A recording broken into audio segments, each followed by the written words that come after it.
Be me, Daniel. Average dude making a living crunching numbers. Our analytics crew is tiny 6 desks clustered together. Happens to be all men, not because of some grand plan, just how the hiring pool played out. We've built a reputation for delivering results, and not the surface-level kind. The vibe in our corner isn't sterile or silent, it hums. Not chaotic in a sloppy way, more like controlled momentum. What keeps it running isn't magic or ego. It's the non-stop back and forth. We're always bouncing ideas, questioning assumptions, sanity checking each other in real time. A guy in the corner will have an issue with a complex query. He'll shout out the problem. Someone else will have seen it before and shout back the solution. A problem that could take an hour of troubleshooting is solved in 30 seconds. Management loves our efficiency. We hit every target every time. The social glue of the team is this guy, Cal. Cal's not a comedian, but he's got a joke for every situation. His humor is never mean-spirited. It's the kind of stuff that just cuts the tension. If the servers are slow, he'll say something like, "The hamster running the wheel must have taken a coffee break." It's dumb, but it makes you chuckle, and it stops people from getting frustrated. It reminds you that we're all in this together. Then there's Axton. Axton is the oldest guy on the team, probably in his late 40s. He's a man of few words, the office monolith. He's seen it all, done it all, started programming when computers were the size of a fridge. He doesn't need to say much. When Axton talks, everyone listens. His approval is the only one that really matters. I remember this one time, a few months back. We were working on a huge data migration. The pressure was on. Cal was struggling with a script that kept corrupting data. He was getting visibly stressed. He leans back in his chair and sighs. "This script has more issues than my first car." And that car was basically just 3 angry raccoons taped together. We all laugh. The tension in the room drops instantly. Axton, without even looking up from his screen, just says, "Check your character encoding on line 47. You're mixing UTF-8 with ASCII." Cal checks. Axton was right, of course. Problem solved. That was our dynamic. Cal breaks the stress. Axton provides the wisdom. The rest of us fill in the gaps. We were a well-oiled machine. We didn't just work together, we were a unit. We'd go for lunch, grab a beer after a tough week. It was a good place to work. I genuinely didn't mind coming in on Monday mornings. Then, our old supervisor, a decent guy named Frank, retired. We gave him a nice send-off, wished him well. And then, we waited to see who corporate would send in to replace him. The email arrived a week later. "Please welcome your new department head, Martha." The name didn't ring any bells. An external hire. We all just sort of shrugged. A new boss is a new boss. As long as they let us do our work, we didn't care. The day she started, the vibe in the office shifted. She walked in, and it was like a cold front had moved through the room. She was dressed in a power suit, sharp and severe. She gathered us in the small conference room for an introduction. We all sat there, and she stood at the head of the table.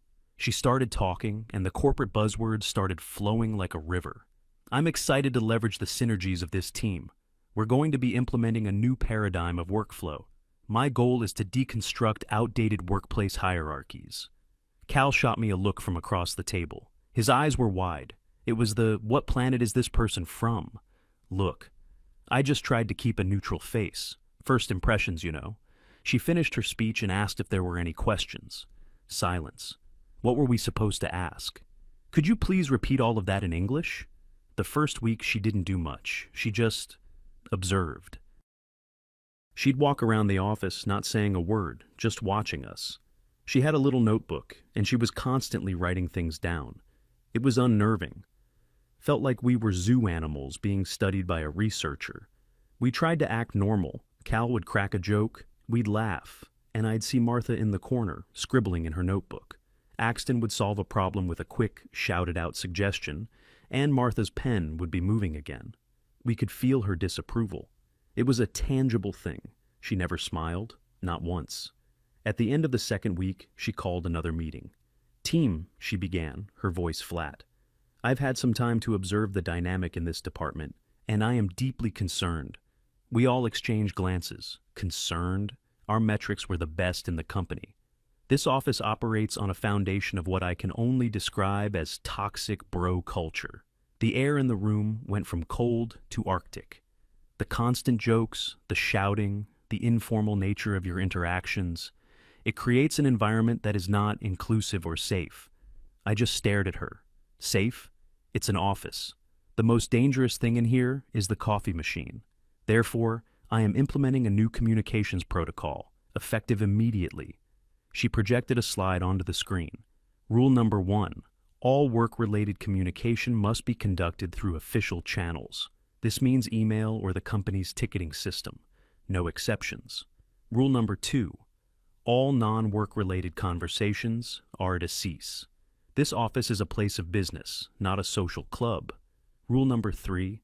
There will be a zero-tolerance policy for jokes, anecdotes, or any language deemed unprofessional. She looked around the room, daring someone to challenge her. Cal, to his credit, raised his hand. Martha, with all due respect, the way we communicate helps us solve problems quickly. It's how we stay efficient. Martha's eyes narrowed. Efficiency is not my primary concern, she said, her voice dripping with condescension. My priority is to create a safe and professional space. Your personal comfort or old habits are secondary to that mission. She looked directly at Cal. Is that understood?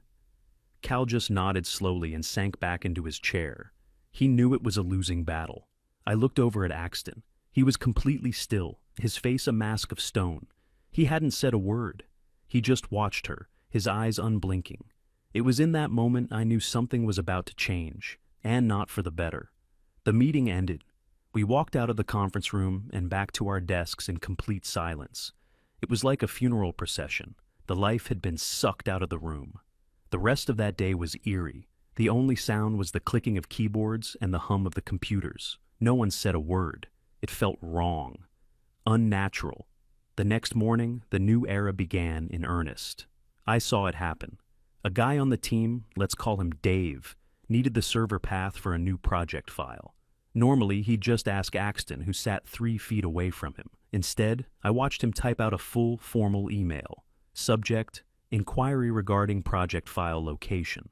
Body: Good morning, Axton. Could you please provide the full server path for the primary data file for Project Zeta? Thank you, Dave. He hit send. I looked over at Axton. He saw the email pop up. He read it, then slowly typed a reply. He didn't say a word. Just typed. 5 minutes later, Dave's computer pinged. He had his reply. Axton had sent him the path. An interaction that would have taken 5 seconds took 5 minutes, and created a digital paper trail. That was the signal. That was the moment we all silently agreed on the plan. We weren't going to fight her. We weren't going to complain to HR. We were going to follow her rules, perfectly, to the letter. Malicious compliance. From that day on, the office was a ghost town full of living people. Everyone had headphones on, even if they weren't listening to anything. It was a signal: do not disturb. Communication devolved into a bureaucratic nightmare. Need a password reset? Send an email to the IT guy on our team. Don't walk over to his desk. CC Martha so she can see you're following protocol. Have a question about a client's request?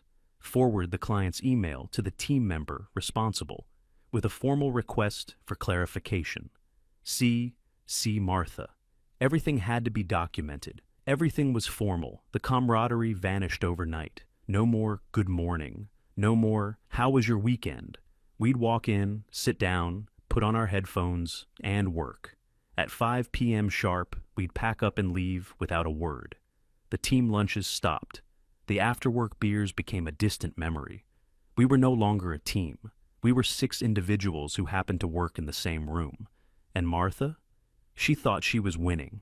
I'd see her walk through the office with this smug little smile on her face. She saw the silence and mistook it for professionalism. She saw the lack of interaction and called it a focused work environment. She was a gardener who had pulled up all the flowers and was now admiring the beautiful uniform dirt. The impact on our work was immediate and catastrophic. A minor server glitch happened one afternoon. Before, Cal would have noticed, yelled, "Server's lagging," and Axton would have spent 2 minutes rebooting a process. Now, Cal noticed the lag. He documented the issue. He sent an email to the team with Martha CC'd, titled, "Urgent, Server Performance Degradation." It took 15 minutes for everyone to see and acknowledge the email. Then began the email chain from hell. Can anyone else confirm this? Confirmed on my end. What processes are you running? I am running the standard Q3 data crunch. Martha chimed in. Please ensure all reports are submitted via the proper channels before we escalate. The whole time, Axton knew the solution, but he couldn't just get up and fix it. That would be unprofessional. So, he waited. He replied to the email, I believe a manual reset of the primary data cache process is required. Do I have authorization to proceed? We all had to wait for Martha to reply. Authorization granted. A 2-minute problem took an hour and a half to solve. Our productivity plummeted. Tasks that took hours now took days. Projects that took days now took weeks. The numbers don't lie. Our metrics, once the pride of the company, were now in the toilet. Martha had to explain this to her own bosses. I saw her in a meeting with the director once. She was using her buzzwords again. We are currently in a transitional phase as we implement a more structured and professional workflow. There is a temporary adjustment period impacting output, but the long-term gains in safety and accountability will be substantial. She was a master of speaking without saying anything. The worst part was the social decay. I used to enjoy coming to work. I liked the guys I worked with. Now, I dreaded it. The silence was suffocating. It was heavy, oppressive. There was no relief, no moment of levity, just the endless monotonous clicking of keys. Martha seemed to notice the lack of morale, if not the reason for it. Her solution was, of course, a corporate one. She scheduled a mandatory team-building exercise. It was a Zoom call, while we were all sitting in the same room.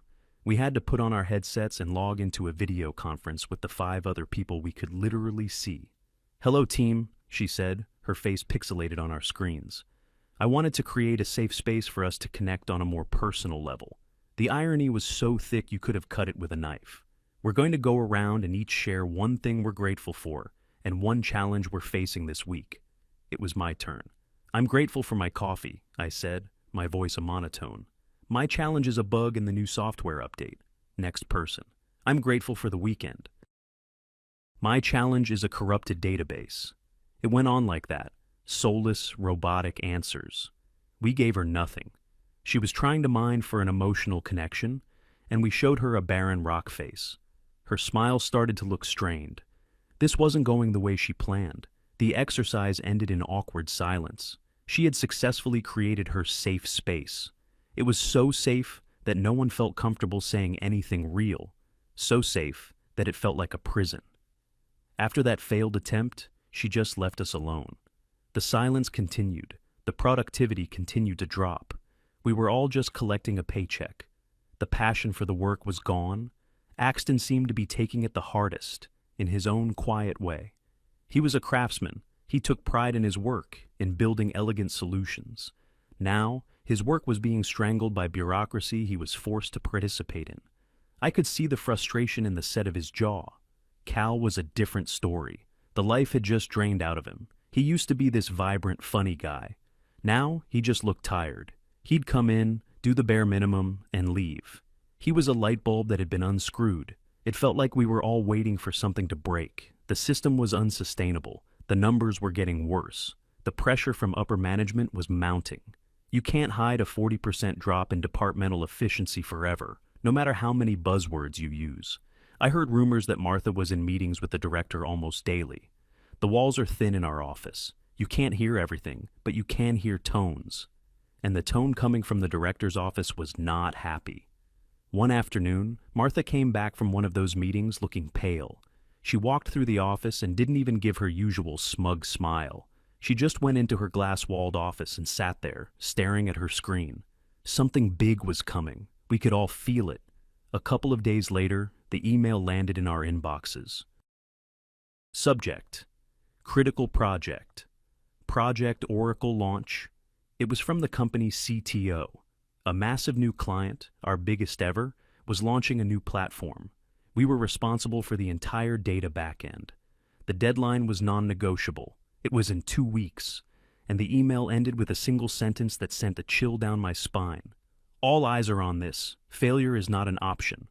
I looked up from my monitor. Cal was staring at his screen, his face ashen. Dave was rubbing his temples. I looked over at Axton. He was reading the email, his expression completely blank. Then he looked up, and his eyes met mine from across the room. There was no panic in his gaze, no fear, just a calm, cold certainty. He knew, just like I did. This was it. This was the cliff we were about to be driven off. Martha had built her perfect, quiet, safe system. And now it was about to be put to the ultimate test. A test it was mathematically certain to fail. So there it was. Project Oracle, the do-or-die mission. The company's future, or at least a big chunk of it, was riding on us. And we were a broken team. Martha called a kickoff meeting the next morning. She was trying to project an aura of calm, controlled leadership, but I could see the tension in her shoulders. She had a massive multi-tab spreadsheet projected on the screen. "Team, welcome to Project Oracle," she began. "I have taken the liberty of breaking down the project into a series of manageable sprints. Each of you has been assigned specific modules and tasks."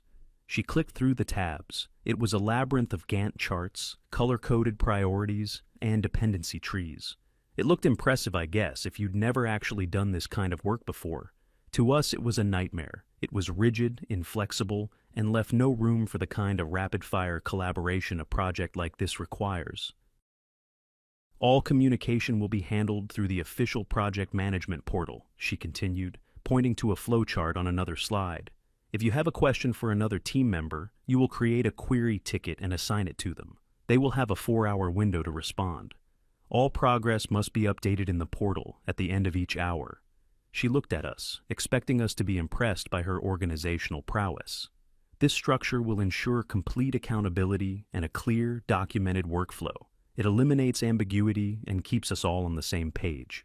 I glanced around the table. Cal was staring at the flowchart like it was a piece of alien scripture. The other guys just had this look of blank resignation. Axton was leaning back in his chair, arms crossed, studying the chart. He didn't look angry or impressed. He just looked analytical, like he was observing a foreign species and its bizarre mating rituals.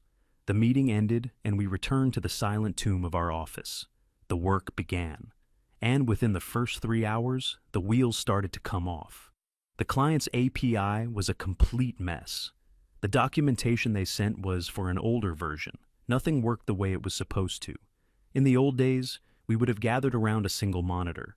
Axton would have been at the keyboard, me and Cal looking over his shoulder, throwing out ideas. "Try changing that parameter. What if we authenticate a different way? Look, there's an undocumented endpoint here." We would have had it figured out by lunchtime. Instead, I found the first inconsistency.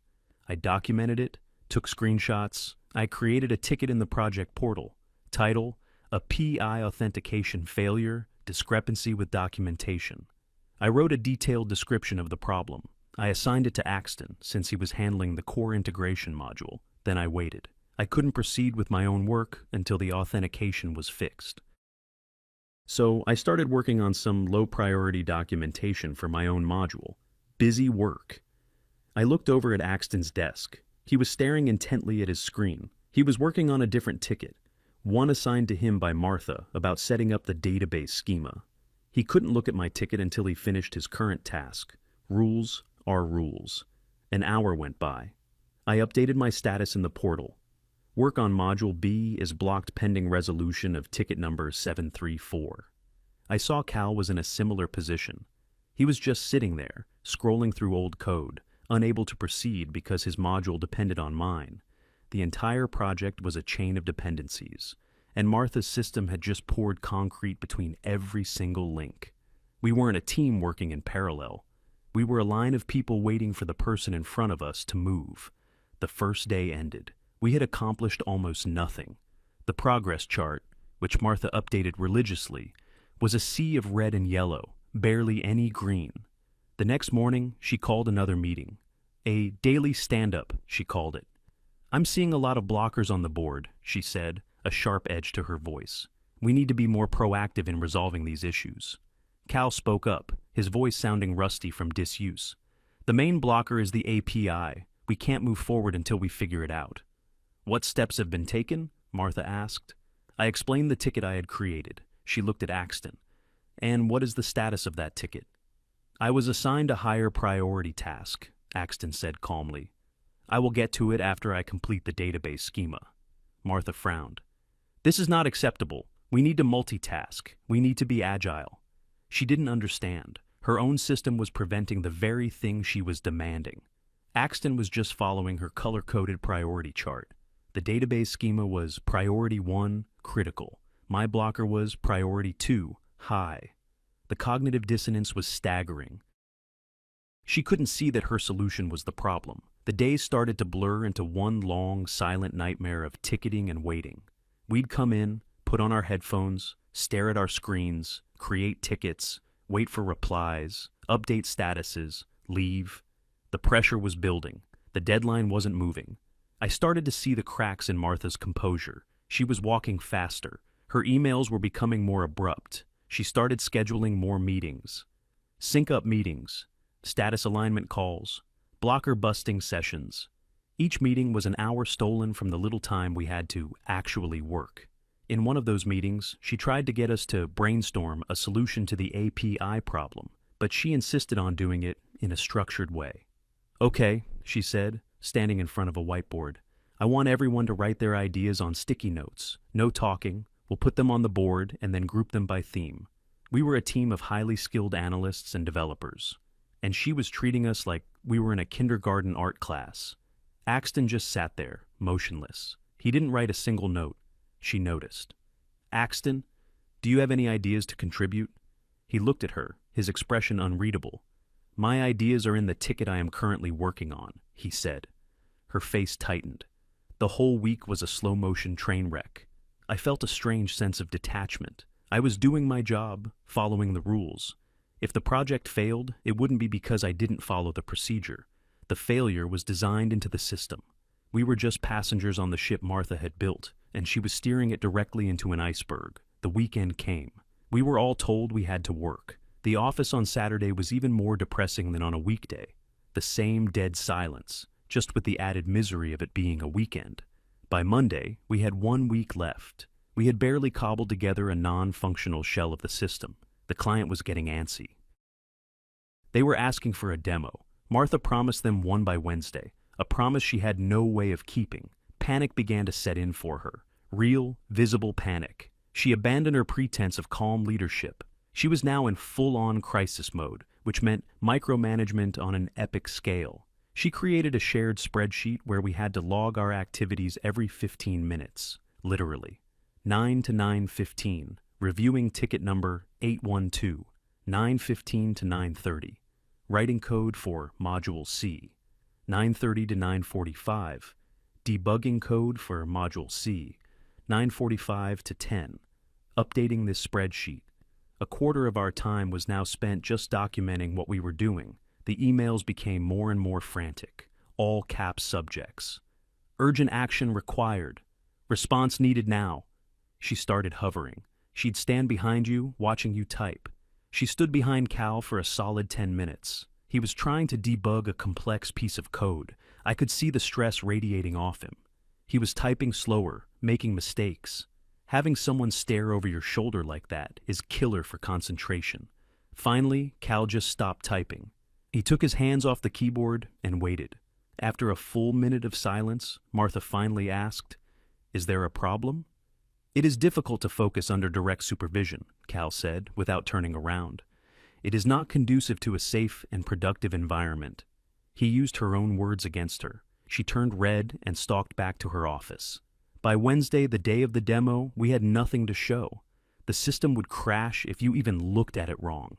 Martha had a frantic phone call with the client, full of corporate speak and excuses. Unforeseen complexities. Pivoting our implementation strategy.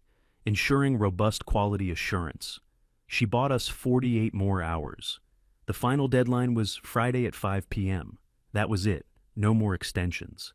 The last 2 days were a blur. We were all running on caffeine and fumes. The system was a Frankenstein's monster of patched-together code, held together with digital duct tape. Every time we fixed one bug, 2 more would pop up. It was a classic cascade failure, born from a total lack of initial collaborative design. Because we never had that initial huddle, our individual modules didn't talk to each other properly. It was like building 5 different parts of a car in 5 separate rooms without ever talking to each other, and then trying to bolt them all together at the end. It was Friday, T-minus 8 hours. The system went down. Not just a bug, but a full-blown catastrophic crash. The main database had become corrupted. It was the point of no return. A fatal error. Martha came running out of her office. Her hair was a mess. Her professional mask was gone completely. "What happened? What's the status?" she demanded. I was the one who saw it first. "The primary database is corrupted. We've lost the master index." The color drained from her face. "Fix it," she shrieked. "Just fix it." We all just looked at her. There was no "just fix it." This would require a full restore from a backup, and then hours of work to reintegrate the latest data. Work that should have been done days ago. She looked around at our silent, unresponsive faces. And then she finally snapped. The dam broke. "Why are you all just sitting there?" she yelled, her voice echoing in the silent office. "Talk to each other, collaborate, work as a team. We are going to lose this client." It was the moment, the one we had all been waiting for. Everything stopped. The last few remaining keyboard clicks died out. The hum of the server room suddenly seemed deafening. Axton, who had been methodically documenting the database failure in a new ticket, slowly stopped typing. He deliberately reached up and took off his headphones, placing them gently on his desk. He swiveled his chair to face her. The movement was slow, measured. The entire room was holding its breath. He looked directly at Martha. His eyes were not angry. They were not mocking. They were just empty, devoid of any emotion. He let the silence hang in the air for a few seconds. Then he spoke. His voice was quiet, but it cut through the room like a razor. "We are working as a team, Martha." He paused. "We are following the rules that you established. We are communicating professionally. We are documenting every step. We are operating within the safe space you created." He didn't raise his voice. He didn't have to. The truth of his words was a physical blow. I watched Martha's face. It was a slow-motion collapse. The anger, the panic, the desperation, it all just drained away, replaced by a dawning, horrified understanding. She looked at Axton. She looked at me. She looked at Cal. She looked at the silent, sterile office she had created. She saw the sea of monitors displaying her failed project management software. She finally understood. It wasn't our fault. It was hers. The system hadn't failed her. She had failed the system. She didn't say anything. She just stumbled back into her office and closed the door. The deadline came and went. We obviously missed it. The client pulled the contract that evening. The news came down via an all-company email. It was a massive financial hit. The following Monday, the atmosphere was funereal.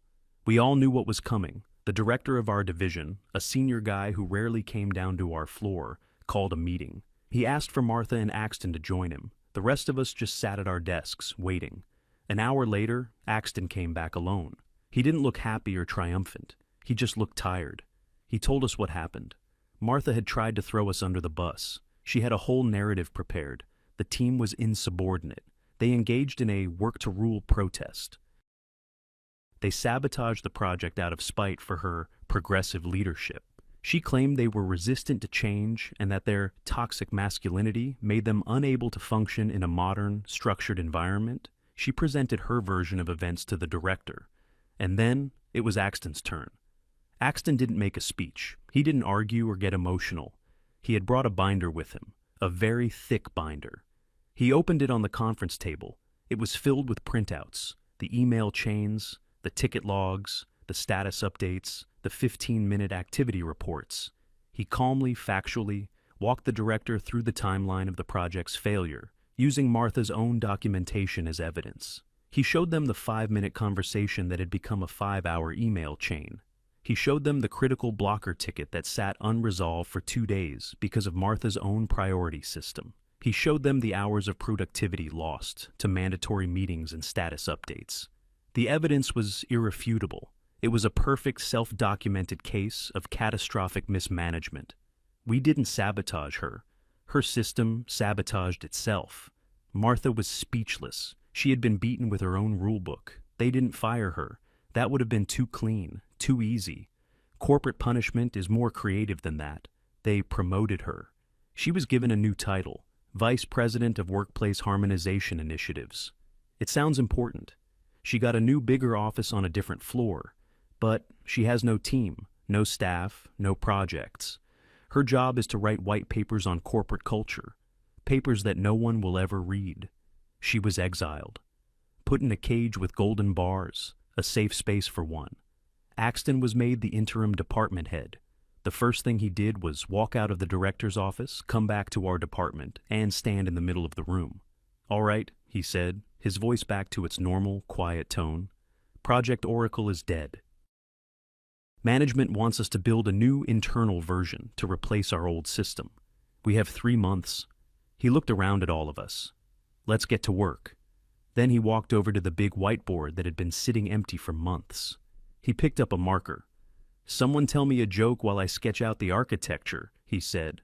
"A really dumb one." Cal, for the first time in what felt like a lifetime, cracked a real smile, a real, genuine smile. "Why don't scientists trust atoms?" he said.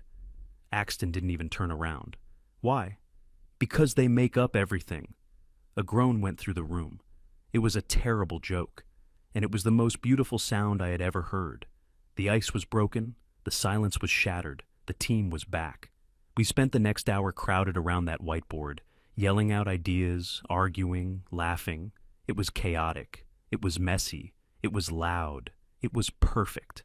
We built the new system in 2 months, well ahead of schedule. It was the best work we had ever done. I learned something from all this. Martha thought our way of working was the problem. She thought our jokes and our shouting were signs of a toxic culture. But she was wrong. That chaos she hated, that was just trust. It was the sound of a team that trusted each other enough to be informal, to solve problems on the fly, to speak their minds without filling out a form first. She tried to replace that trust with rules and procedures, and in the end, her perfect, quiet, professional, safe space turned out to be the most toxic work environment I've ever known.